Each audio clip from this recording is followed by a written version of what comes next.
Sit back, it's time to get groovy. Question, do you remember that movie? Welcome back to Remember That Movie. I am the third Alejandro Rosa on IMDb. And I'm Steve Johnston, not on IMDb. And welcome to our podcast. This time, this week, this day, this month, we are going to go back to the world of animation. The last time we did this, it was for a fun, enjoyable, happy, good time film called Watership Down. We are going back to 1982 for the film The Secret of NIMH. Now, before we begin, Steve. Sir. What is your history with The Secret of NIMH? This is, I believe, the second movie in a row that we have actually both seen at some point long ago in the past. I watched this movie in elementary school under what I consider to be the worst circumstances that an elementary school-aged child can see a movie. And that was, we read the book in English class and then watched the movie afterwards, which, when you're young, is a treat, except that it comes with two, we'll say, downsides. First is the inevitable section that the teacher has to fast forward through because the class period and the length of the movie do not sync up properly. So he walks up, pushes fast forward, and then gives you a Cliff's Notes description of what's happening on the screen that you're missing. The second thing that comes with viewing a movie like that is the obligatory compare and contrast section that comes after you have seen the movie where you compare it to the book. Now, I have nothing against comparing books to movies. It's fun to do, but when you're in 4th or 5th grade, I don't remember which exactly, it was the dark cloud at the end of The Silver Lining. It's not a fun thing that you imagine, like, why don't we do that in movie theaters? After we watch a movie, we get to do a compare and contrast. Well, the thing is, now that I'm older, I do kind of enjoy that. And there is a YouTuber who has made his career, essentially, doing just that. Wow.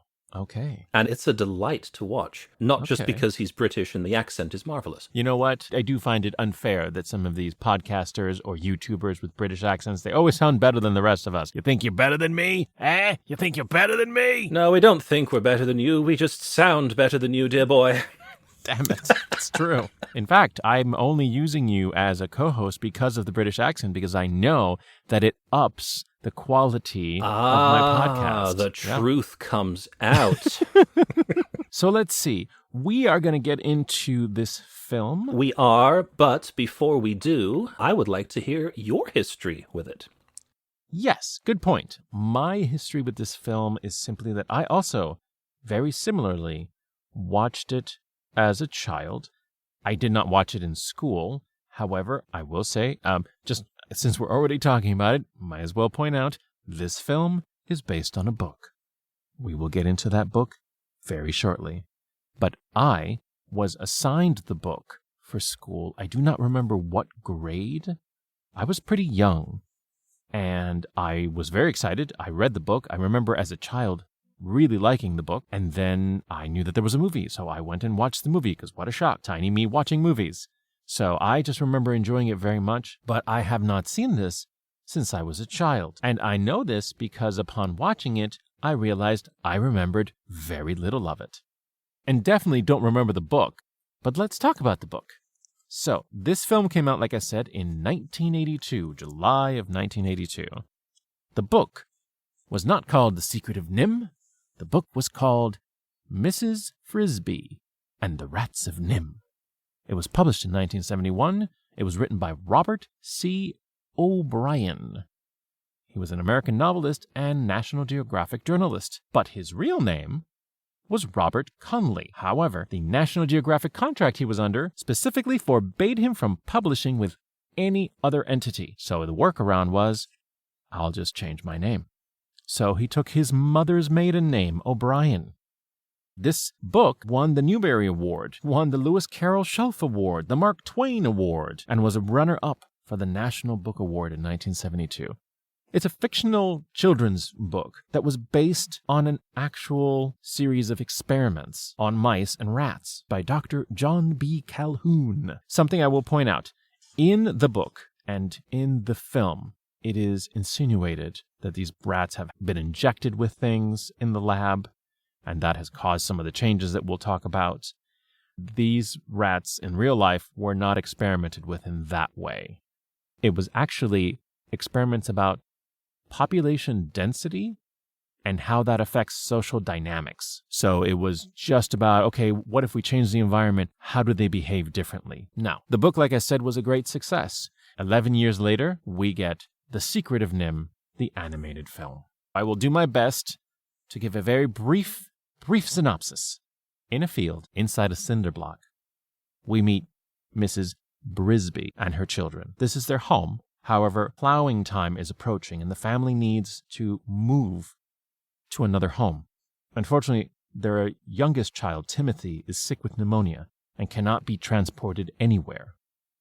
With the help of a friendly crow, she sets out to find a solution, which leads her to the mysterious rats of NIMH. Not only will she learn about them and seek out their help, she will also discover her deceased husband, Jonathan's, connection to the rats.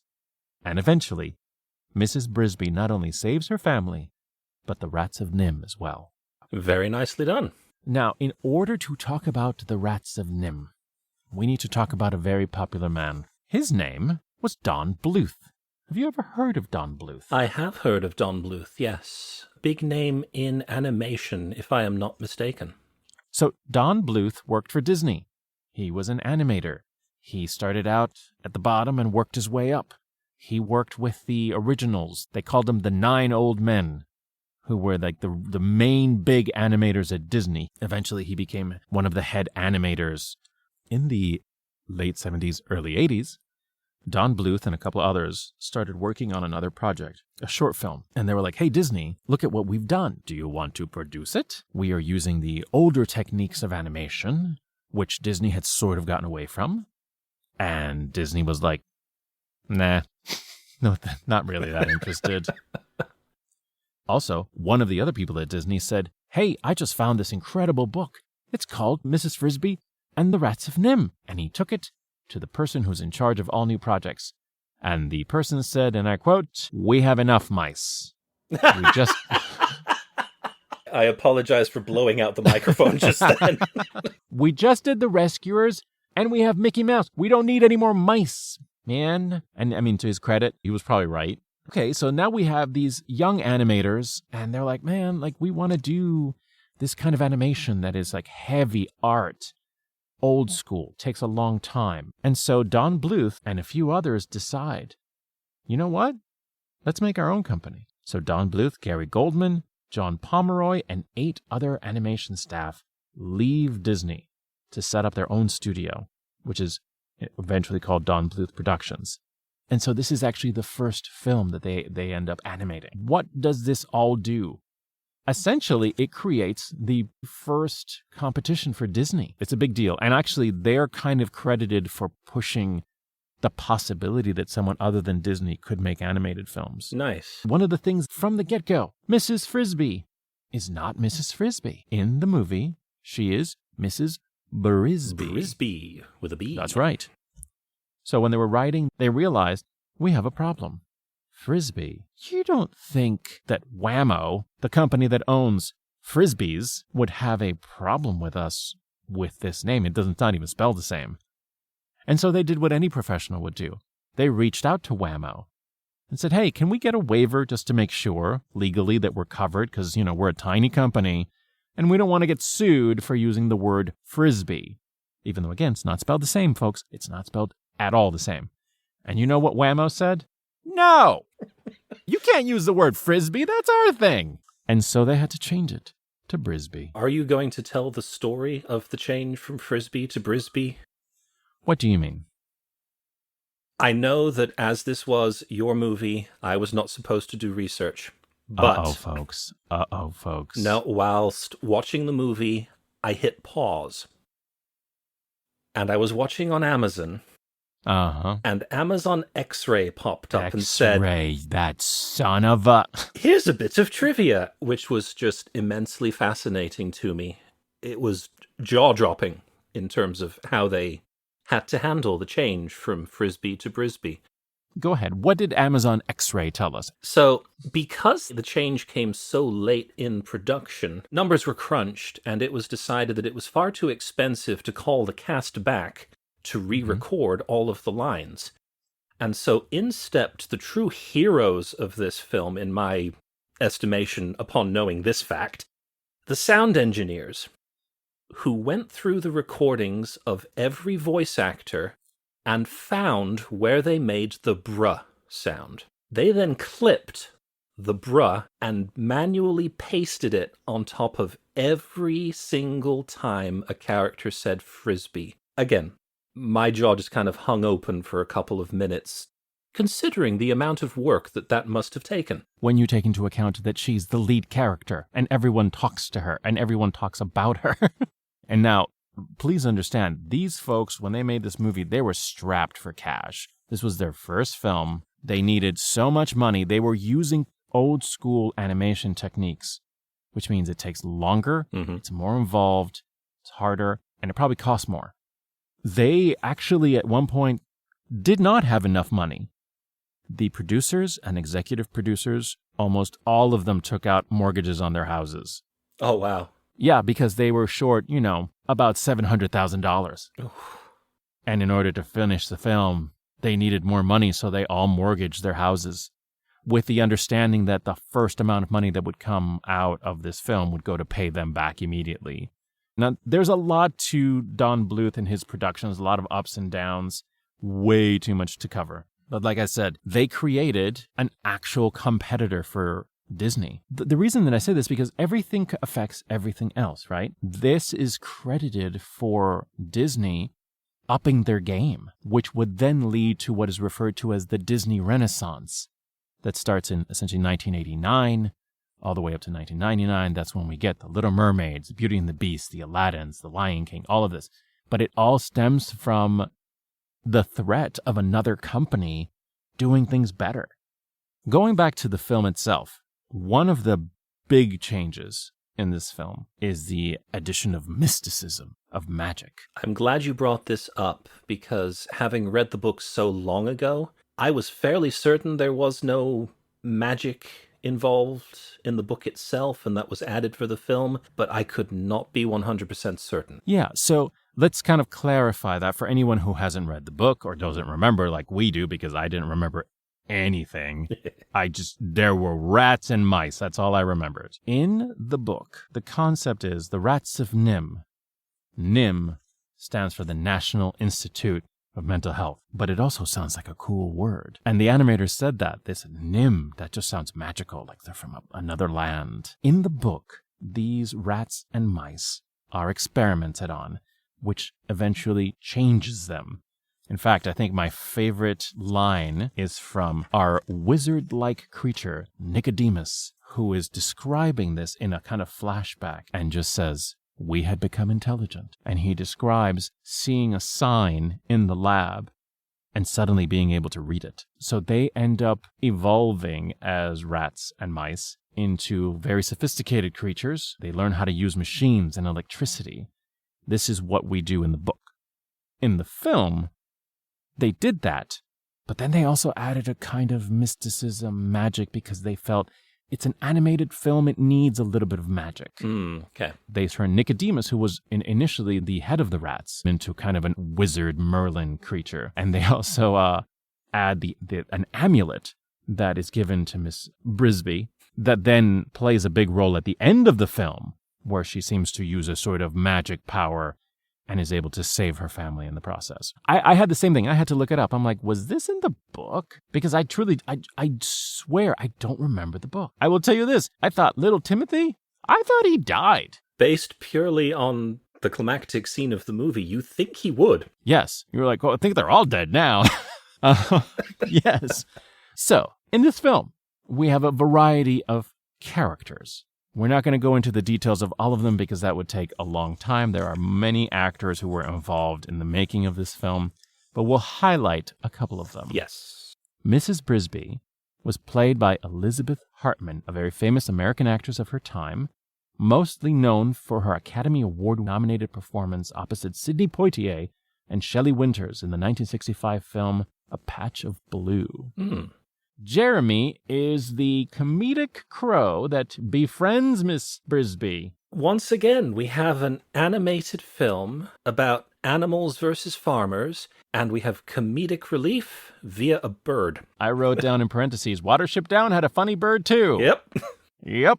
But this time, instead of Zero Mostel, we have Dom DeLuise playing our very fun, very sweet, and very clumsy crow. He would actually go on to do several of Don Bluth's films. He spent a lot of time in animation. We have other characters. The character of Justin, who is kind of almost like second in command of the Rats of NIMH, is played by Peter Strauss. Mr. Ages, played by Arthur Mallet, a British actor. Jenner is our villain, who is not actually in the book that way. No. So the Rats of NIMH wanted to leave that area where they were. They wanted to go be independent. And Jenner was part of a group of rats who didn't want to leave. They wanted to stay where they were. In the book, he and a bunch of them defected. Right. In the film, they realized they needed like a villain character, so they turned him into a villain. Auntie Shrew was played by Hermione Baddeley. She was an Academy Award and Tony Award nominated actress, most famous for playing Ellen, the bank's maid in Mary Poppins. Oh, that's right. Now I hear the voice. And then we have the two most famous actors in this film. We have the Great Owl. Yes. The wise character that Mrs. Brisby is terrified of, but goes and seeks because she's told that she needs to seek his counsel because he is wise. That is played by John Carradine. An amazing choice for that role. Oh, loved it. Very famous actor in his own right, and the patriarch of the Carradine family. That's right. We're talking David, Keith, Richard, and all the rest of them. The other one is Nicodemus, the wise wizard, is played by Sir Derek Jacobi, quite possibly one of the most renowned famous actors that your land has brought us. Now, there's two other names that people would recognize if I told them, but if you watched it, you wouldn't know that they're in this movie. And that would be two of Mrs. Brisby's children. One of them is played by a very tiny, very young Will Wheaton. Yep. And the other is played by a very tiny, slightly even younger Shannon Doherty. They're like somewhere between 8 and 10 years old. That is our cast. That is our movie. What did we think? Did you like this film? Does this film work? I did like this film. I liked it a lot. But as with every other film that I have said that about, it's not without its flaws, I feel. This movie comes in at, I want to say, like 80 minutes, right? Hour and 20? Yeah, I think so. I wanted it to be longer. Oh. Because we don't meet the rats until about halfway through the movie, and then everything that they are involved with seems very, very rushed. The amulet, the addition of the magical amulet, which I wrote in my notes as, and I apologize in advance for this, Deus ex machina. We're not given a whole lot of background about it, except that it exists. Jonathan Brisby was going to give it to his wife. It's a source of great power. Jenner's aware of it, but doesn't know where it is. And it is what ultimately ends up saving the day, because, spoiler alert, Mrs. Brisby has a very emotional moment which allows her to use the power of the amulet to lift her cinder block home from the mud and levitate it over to a safe space where the plow will not be able to get to it, thus negating the need for any of the mechanical devices that the rats were using 10 minutes prior. Well, they all broke. They all broke, because right. Jenner cut the ropes. It just seemed very rapid, and I had a difficult time figuring out how invested I should be in what was going on at that point. I don't disagree. I think that one of the things that was confusing to me was that they established from the very beginning, Nicodemus opens the film. And Yes. we have a kind of clearly magical looking rat with like glowing eyes. And he's telling us about this. And you're like, oh, okay, there's magic here involved somehow. And then we don't really see a lot of it. Nope. And then when we do, it doesn't give us any explanation as to why. Right. One of the big differences between the film and the book is that the book really focuses on the rats of NIMH and how they became the rats of NIMH. And in the movie, that whole part is just a flashback tale. They have a whole system. They're stealing electricity from the house. They have this whole network underground. It's awesome. The book focuses so much on how they've learned to use machines and how they're figuring things out. And the film kind of hints on that, but then focuses on the story of this amulet that is never fully explained. That bit was kind of clunky. And like you said, we didn't spend enough time with the rats of NIMH. So when they're having what appears to be a political debate, then later, when we have, practically a political assassination because Jenner uses the moving of the block to have Nicodemus killed so that he can take over and rule and keep all the rats of NIMH there. Okay. At some point, Mrs. Brisby is captured in the farmer's house. And so she actually hears the farmer on the phone, and it's the people from NIMH, and they're coming to look at where the rosebush is because that's where the rats are. So she goes and tells the rats of NIMH, like, hey guys, you really do have to go. They're coming tomorrow. And Jenner just goes, I've had it with you. Yeah. And then he tries to kill her with his sword that he seems to have. And I remember watching that part of the movie and being like, dude, you barely know her. She said like 2 things to you. What? That seems like an overreaction. She said 2 things, one of which was, you're about to be killed. Yeah. And then we have the fight between Jenner and Justin, which leads to people getting cut a little bit. Not too much. Not as dark as... Not as bad as Watership Down. Nothing like Watership Down. And then the henchman, who in a very Shakespearean way throws the dagger and it stabs him in the back and he dies. And this is only a few minutes after the whole crash causes Nicodemus to die. All the violence and the death happens all at once. And again, I was just like, there's a lot going on here, and it's not what the movie's about, so it's just very confusing. So going back, my point here is, I think they tried to cram too many things at the end. Yes. The beginning felt fine. Yeah, the beginning was absolutely fine. It was like a reverse Steve. Usually Steve is upset about the beginning, and he's like, let's get to it already. And in this way, they flipped it. They gave you a very good beginning with a good build-up, and then the end rushed and crammed. Yes. There was so much that we are shown very, very briefly when it comes to the rat's home, how it's set up, how it looks, etc. You wanted to spend more time there and find out how things worked. How did they put this all together? What were the extended plans going to be? There was discussion that the majority of the rats were upset because they are stealing electricity from the farmers, and they don't like that because it's stealing. Part of the plan is we're going to generate our own electricity. Well, tell me more. But they didn't. As you say, it is rushed to the point that you're left wanting more, and you're left not quite as invested as perhaps you should be in what's going on. Nicodemus's death, for example. I remember that bit when I was in elementary school being far more powerful than it was this rewatch. Because I realized, now that I am older, I'm not as invested in Nicodemus as I once was.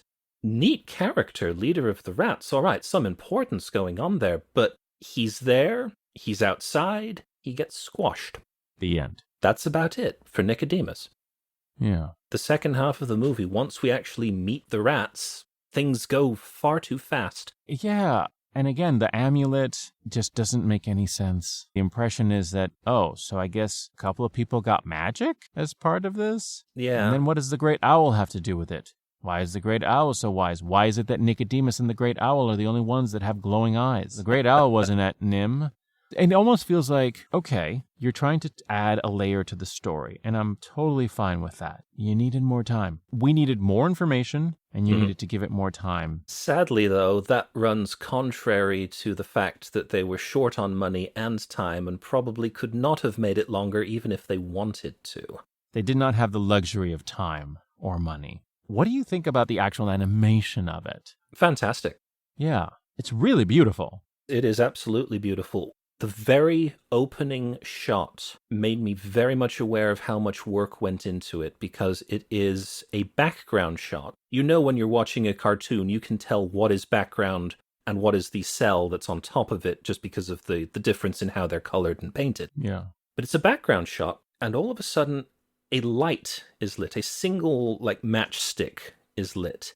And the background starts lighting up as though this single point of light is moving across it. And I realized, oh, they had to do all of that, changing the background cell over and over, just for that, the first little bit where the candle is illuminated. I would never have noticed that when I was younger. Now that I'm older, that stood out, and I was impressed just to think about how that was accomplished. The action sequences that take place were fantastic, running through the tractor in order to disable the engine. Yes, I love that scene, also because it's Auntie Shrew who saves the day. Yes. Who comes out of nowhere, and it's just like, I got this, and she takes down the tractor. She knows exactly where to go and which hoses to pull out. It was great. It was really impressive. And I think one of the things that they make a point of is that Mrs. Brisby is our reluctant hero. She is scared. She doesn't know what to do. And that was one thing that they really wanted to emphasize. They really wanted this to be her story. Someone who is absolutely frightened, absolutely confused, and in spite of that, continues to push forward. I love that. It gave her such agency. In the book, the rats are the ones who save her house. In the movie, they wanted it to be her.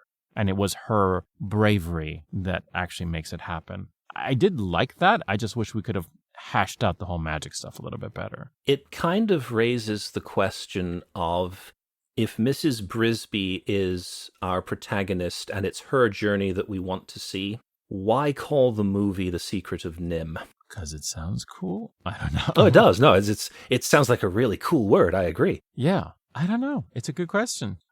How did it do? It did okay. It was not a failure.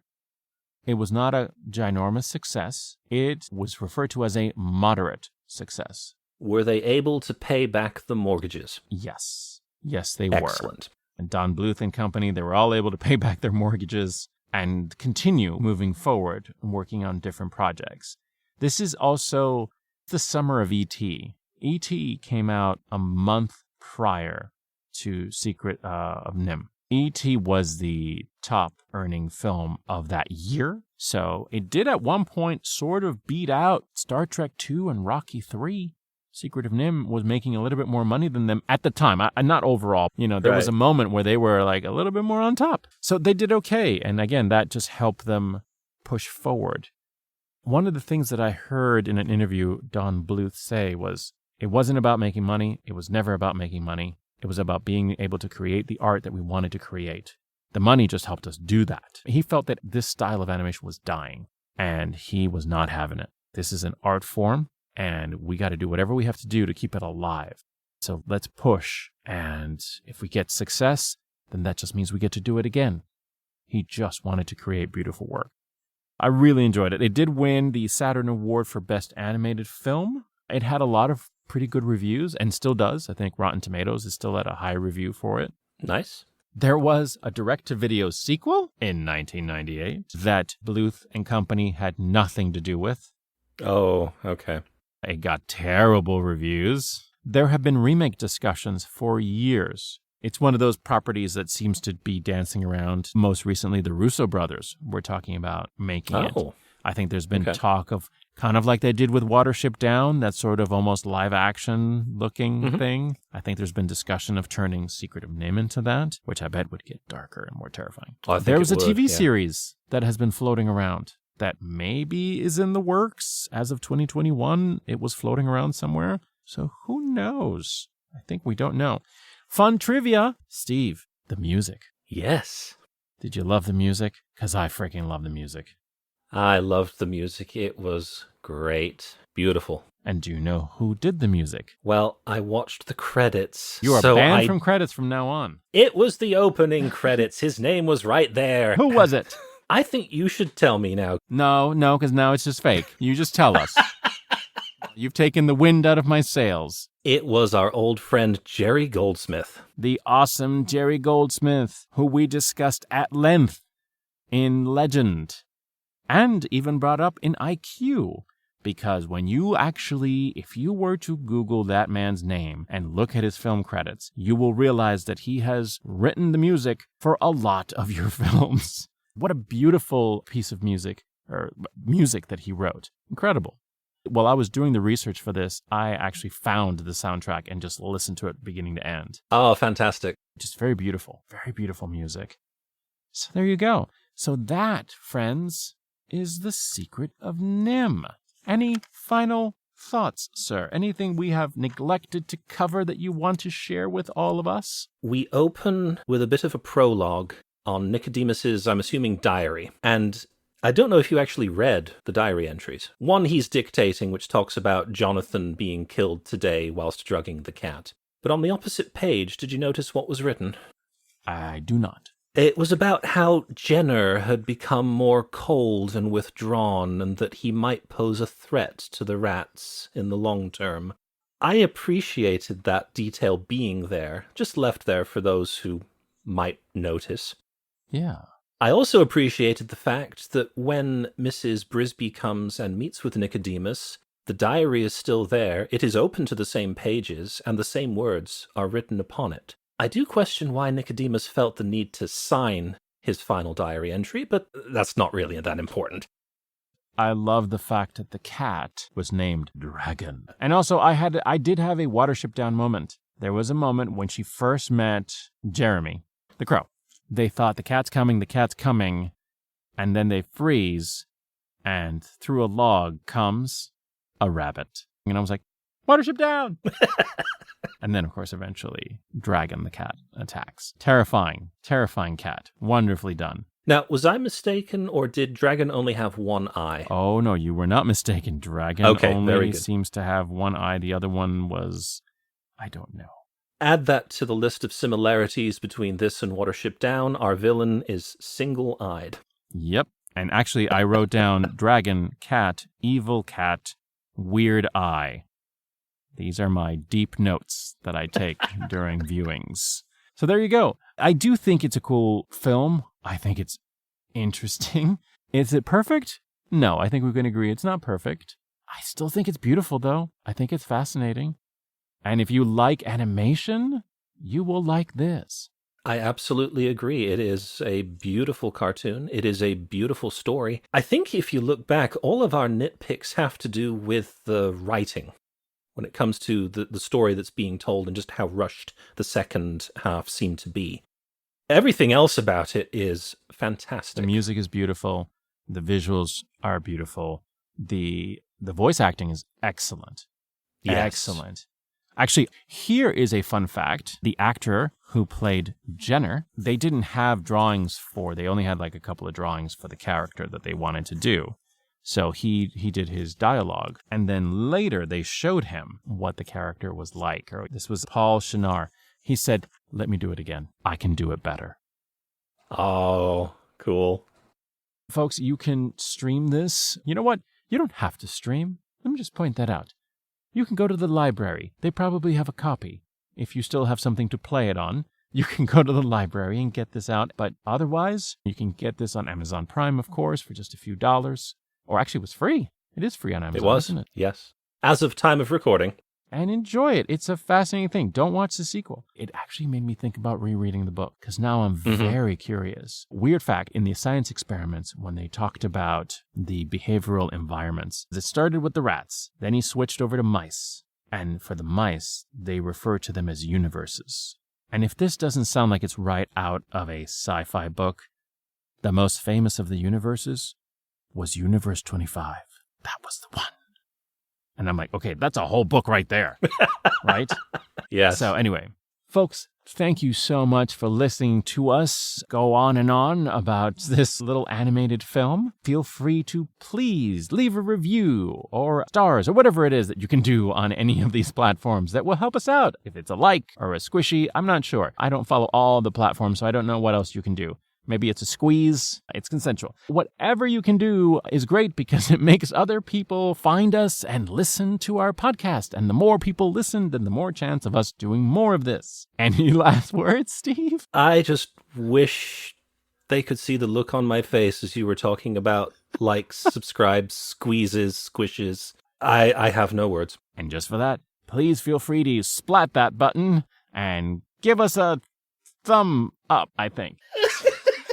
Until next time. Sit back, it's time to get groovy. Question, do you remember that movie?